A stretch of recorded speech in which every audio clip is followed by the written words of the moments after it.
The University of Guelph Humber is located within the traditional and treaty lands of the Mississaugas of the Credit.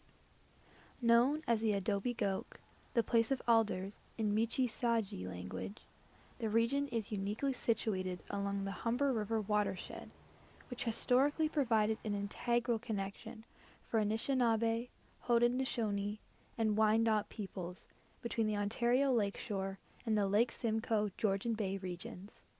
Now home to people of numerous nations, Adobe Goat continues to provide a vital source of interconnection for all. Genocide, a legacy of violence, and a national tragedy of epic proportion. All terms used to describe the murdered and missing Indigenous women, girls, and Two-Spirit People Crisis, or MMIWG2S, a movement to raise awareness and address the lack of response when an Indigenous person is murdered or goes missing. On International Women's Day, the University of Guelph Humber held an event in honor of the Indigenous people who never came home and who died in acts of targeted violence. I spoke with Pam LaPointe-Steed, a Two-Spirit person, who spoke about the devastation of losing a family member to violence. When somebody goes missing out of your family, like, that's not something you just get over.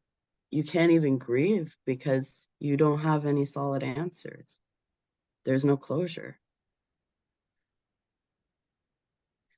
When this happens, nobody knows about it. Nobody hears about it. We don't get an Amber Alert. I don't hear about it in the news.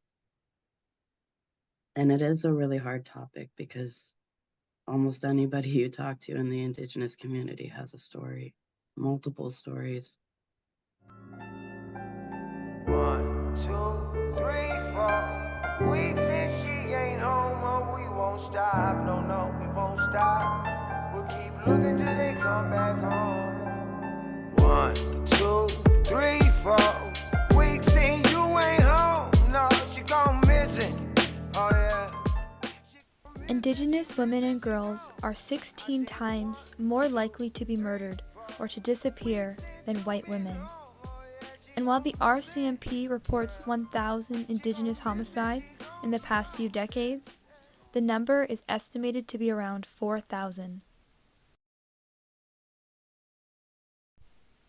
Students were asked to write a message on red paper dresses, a symbol of the MMIWG2S movement, and tie red ribbons around the school to show support. Another symbol is the moose hide pin. The Moose Hide campaign started as an Indigenous-led movement that works to engage men and boys in ending violence towards women and children.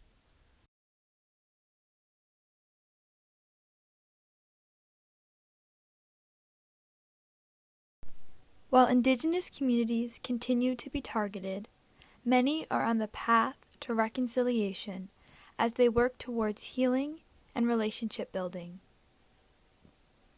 Grandmother's Voice, a women Indigenous-led organization based in Halton, recently held an event at Country Heritage Park in Milton, where they worked to unite Indigenous voices and welcome all. 101 Deweguns, A Living Heart's Legacy, is an initiative that helps to work towards truth and reconciliation through the arts.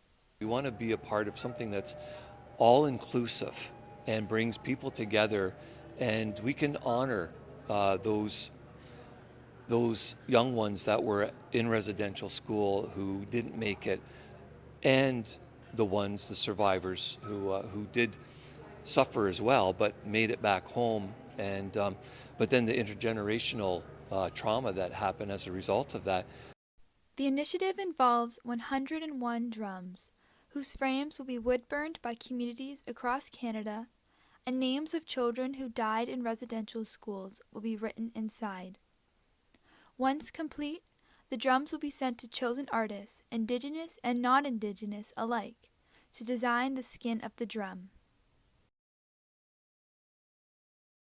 We're looking at 101 artists through their paintings telling their stories of inspiration in moving forward with this project. And so we're looking at when we all bring our hearts and minds together as one in a good way, we can accomplish anything.